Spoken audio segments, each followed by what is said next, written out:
Hello friends, welcome to quiet learners. This is Priyanka. आज हम discuss करेंगे theory of moral development. Theory of moral development दी है Jean पियाजे ने। देन इसी थ्योरी पे वर्क किया था जीन पियाजे के बाद में कोलबर्ग ने। तो इसके पहले हम कुछ इंपॉर्टेंट पॉइंट्स डिस्कस करेंगे। फर्स्टली जीन पियाजे given this theory, then Kohlberg given this theory. Second point है Kohlberg moral development theory is based on Jean Piaget's theory of moral development. अगर आपके पास क्वेश्चन आता है कि who gave the theory of moral development, अगर Jean पियाजे है उस ऑप्शंस में तो आप जीन पियाजे को टिक करेंगे। अगर जीन पियाजे नहीं है तो आप कोलबर्ग को टिक करेंगे। अगर दोनों ही हैं ऑप्शन में तो फर्स्टली जो आपकी चॉइस होगी वो होगी आपकी फर्स्ट चॉइस जीन पियाजे। आगे बढ़ते हैं। इसमें बताया गया है कि जो कोलबर्ग का जो अपना मोरल रीजनिंग पे वर्क था वो एथिकल बिहेवियर पे बेस्ड था, ठीक है। और इसके बारे में हम पढ़ेंगे कि इसकी 6 स्टेजेस ऑफ मोरल डेवलपमेंट है जो 3 लेवल्स में डिवाइड है।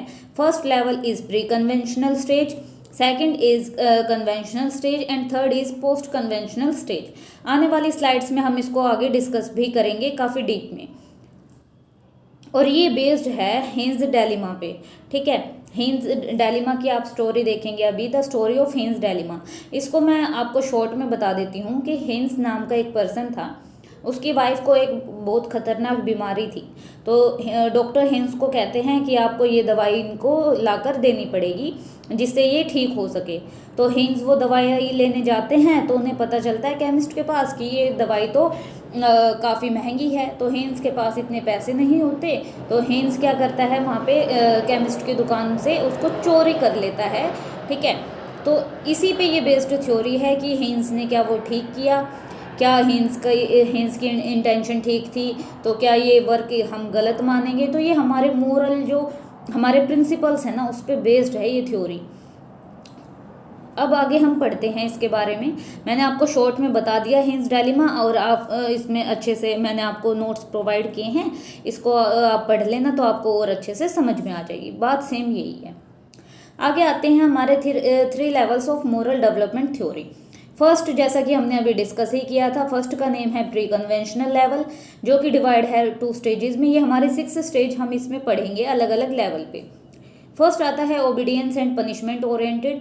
सेकंड आती है स्टेज हमारे इंडिविजुअलिज्म एंड एक्सचेंज जिसको हम टिट फॉर टैट भी कह देते हैं। हमारे सेकंड लेवल पे आती है कन्वेंशनल लेवल पे third stage good interpersonal relation जिसको हम good boy and nice girl stage भी कह देते हैं। फोर्थ स्टेज है हमारी मेंटेनिंग सोशल ऑर्डर।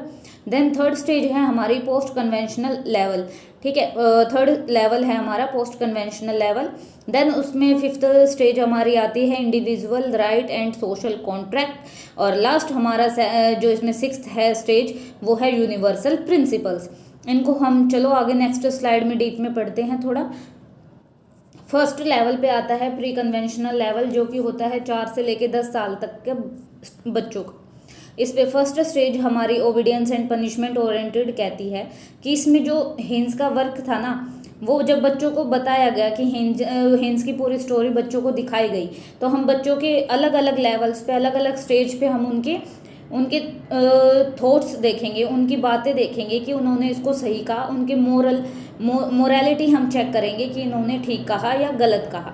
और फर्स्टली हम डिस्कस, अगर ये वर्ड आया है मोरल डेवलपमेंट है तो आपको पता है मोरालिटी किसे कहते हैं। मोरालिटी कहते हैं जब हमें सही गलत के बीच में हम डिफरेंस कर सके, हमें गुड और बैड की समझ हो, उसी को हम मोरालिटी कहते हैं। तो आइए अपनी फर्स्ट स्टेज पे आते हैं हम। इसमें क्या हुआ, जब बच्चों को ये पता चला हिंस की स्टोरी तो बच्चे कहते हैं कि हिंस ने ना गलत किया क्योंकि उसने रूल्स को ब्रेक किया। और रूल्स ब्रेक करना तो क्या है, सोसाइटी के अकॉर्डिंग भी गलत है। और बच्चों को क्या सिखाया जाता है इस टाइम कि आपको ना ये चीज़ नहीं करनी, अगर आपने ये किया तो आपको पनिश किया जाएगा, ठीक है।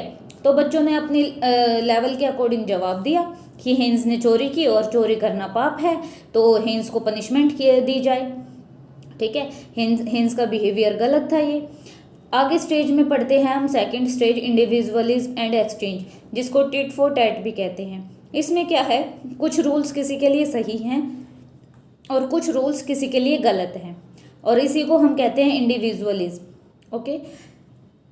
थर्ड स्टेज होती है हमारी जो कि कन्वेंशनल लेवल पे आती है। कन्वेंशनल लेवल चलेगा हमारा 10 से 13 ईयर्स तक। Third stage good interpersonal relationship, इसको कहते हैं good boy and nice girl. इसमें क्या है, बच्चा अपने मोरल बिहेवियर और नॉर्मल बिहेवियर के बीच में बातें करता है, ठीक है, उसके बीच में बताता है कि इसमें बच्चा अपने ना खुद को अप्रिशिएट करने के चक्कर में भी रहता है कि हाँ, जो दूसरा जो हमारे व्यूज़ सुन रहा है, हमारी बातें सुन रहा है ना, वो मेरे को अच्छा कहे, ठीक है, मेरे को गुड बॉय कहे या नाइस गर्ल कहे, ठीक है। तो इसमें बच्चा उसके अकॉर्डिंग भी जवाब देता है। फिर हमारा फोर्थ आता है मेंटेनिंग सोशल ऑर्डर स्टेज, जिसमें क्या होता है, बच्चा सोसाइटी का एक मेंबर बन चुका होता है, उसका थोड़ा सोशल डेवलपमेंट भी हो चुका होता है, तो इसमें बच्चा क्या है, मोरल हो चुका होता है। तो उसका जवाब होता है कि हेंस की इंटेंशन तो ठीक थी, बट किसी अच्छे कार्य के लिए आप किसी का नुकसान कर दो या अपने सोसाइटी के रूल्स ब्रेक कर दो, ये तो ठीक बात नहीं है ना। तो इसमें बच्चों ने यही जवाब दिया कि his intention to was good, but for every good reasons we can't break our rules। Post conventional level आता है हमारा थर्ड लेवल, जो कि होता है 13 ईयर्स प्लस। अब इस पे फिफ्थ स्टेज आती है हमारी individual right and social contract. अब इसमें क्या होता है, कुछ बच्चे यस कह रहे होते हैं और कुछ बच्चे नो, अपनी अपनी थिंकिंग के अकॉर्डिंग, अपने अपनी मोरालिटी के अकॉर्डिंग, ठीक है, क्योंकि बच्चों का प्रीवियस लेवल पे, प्रीवियस स्टेज पे क्या हो चुका है, वो मोरल डेवलपमेंट हो चुका है। तो अब बच्चे यहाँ पे अपना अपना खुद का पॉइंट ऑफ व्यू रखेंगे। तो यहाँ पे सम चिल्ड्रन से यस एंड सम चिल्ड्रन से नो, ठीक है, according to their thinking and reasoning. फिर हमारी सिक्स्थ स्टेज आती है यूनिवर्सल प्रिंसिपल्स, और इसमें हमारे आते हैं वो लीजेंड्स जो अपने नेशन को फर्स्ट रखते हैं, जो खुद की फैमिली, खुद की फ्रेंड्स, फैमिली या फिर खुद को भी पीछे रखकर अपने नेशन के लिए सबसे आगे आते हैं, अपने नेशन के लिए वर्क करते हैं। और इसमें फर्स्ट पॉइंट है a child thinks of ideal society. इसमें बच्चा आइडल सोसाइटी की कल्पना करता है, ठीक है, कि हमारी सोसाइटी में सब ठीक हो, पीसफुली हो, सब कुछ अच्छा हो, कोई रूल्स ब्रेक ना हो और सब अच्छे से जीवन जिए। सेकंड आता है a person who doesn't allow any wrong thing at any condition lies in this stage. इसमें बच्चा कोई भी गलत चीज़ को सहन नहीं कर सकता, ठीक है, जो सोसाइटी के, जो अपने नेशन के हित में ना हो, वो चीज़ उसके लिए गलत है, ठीक, चाहे आप उसके पीछे कितनी मोरल रीजनिंग लगा लो, चाहे कुछ कर लो। ये ही हमारे यूनिवर्सल प्रिंसिपल्स में आता है मोरल डेवलपमेंट के। फिर आती है कुछ इंपॉर्टेंट टर्म्स, जैसे मोरालिटी हमने पहले डिस्कस कर लिया है। It means the ability to distinguish between right and wrong, good and bad behaviour is called morality, ठीक है, जब हमें अच्छे और बुरे बिहेवियर की समझ हो जाए कि क्या हमारे लिए सही है और क्या कौन सा बिहेवियर हमारे लिए गलत है, वो ही है हमारी मोरालिटी। सेकंड टर्म इसमें आती है मोरल डायलेमा, जो कि कोलबर्ग ने ही दी है। मोरल डायलेमा में क्या होता है, जब आप मोर देन वन और टू सिचुएशन के बीच में होते हो और आपको एक ही सिचुएशन को, आपको एक ही बिहेवियर को आपको सेलेक्ट करना है, तो आप इस डायलेमा में होते हो कि मैं इसको लूँ या मैं इसको लूँ।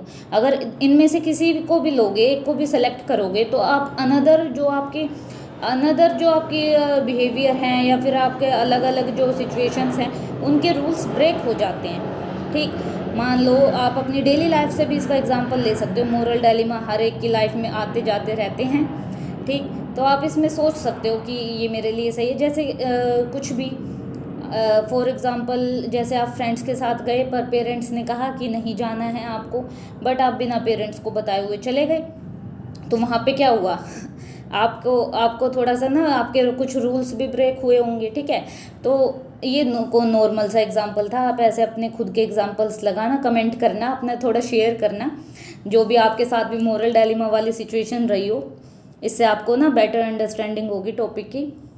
नेक्स्ट है मोरल रीजनिंग। मोरल रीजनिंग में क्या होता है, इसमें है कि जब हम किसी अच्छे कार्य के पीछे या फिर किसी भी कार्य के पीछे अपनी एक रीजनिंग लगा के चले, एक रीज़न लगा के चले, कि मान लो इसमें आप कुछ भी ले सकते हो, इसमें जैसे मान लो आपकी इंटेंशन सही है, ठीक है, पर वो आपको फॉर एग्ज़ाम्पल जैसे टीचर बच्चे को पनिश कर देती है उसके अच्छे के लिए, ओके। जैसे टीचर ने मान लो किसी बच्चे को क्लास में डांट दिया, बट वो डांटा उसके कुछ उसके बेनिफिट्स के लिए, उसके कि उसका ही फ़ायदा हो उस डांट में। जैसे पेरेंट्स का एग्जांपल ले लो, पेरेंट्स आपको कभी कभी डांटते हैं, पर उनके पीछे उसकी मोरल रीजनिंग यही होती है कि हमारा बच्चा अच्छे ट्रैक पे रहे और अच्छे से वो अपनी एजुकेशन गेन करे। ठीक है, एक सही राह दिखाने के लिए कभी कभी इंसान को बुरा बनना पड़ता है। तो ये एक एग्जांपल हो गया मोरल रीजनिंग का। और आप भी, आपके पास खूब सारे एग्जांपल होंगे मोरल रीजनिंग के, और मुझे भी बताना कमेंट बॉक्स में। तो आपको ये थ्योरी अच्छे से समझ आई होगी आई होप। और जो भी इसमें जो टर्म्स यूज़ हुए हैं वो पेपर में आपके लिए बहुत इम्पोर्टेंट है, और आपकी लाइफ में भी ये मोरल डेवलपमेंट की थ्योरी काफ़ी इम्पोर्टेंट है। इसके बारे में आप और अच्छे से पढ़े और डीपली पढ़े, इससे आपको एक बेसिक आइडिया इस थ्योरी का हो गया होगा कि इसमें कोलबर्ग और जीन पियाजे ने क्या क्या वर्क किए हैं। और जैसे कि जीन पियाजे की थ्योरी हमने प्रीवियस वीडियो में डिस्कस भी की थी, तो आप वहाँ से भी जीन पियाजे के बारे में और अच्छे से जान सकते हैं। और आगे भी हम और सारी थ्योरीज अपनी जो भी साइकोलॉजी में हैं, ये डेवलपमेंट से रिलेटेड या फिर और अनदर टॉपिक से रिलेटेड हम डिस्कस करेंगे। ठीक है, और आप भी बताना कि हेन्स ने चोरी करके सही किया या गलत किया। Thank you friends, thanks, like comment and subscribe my channel. Thank you.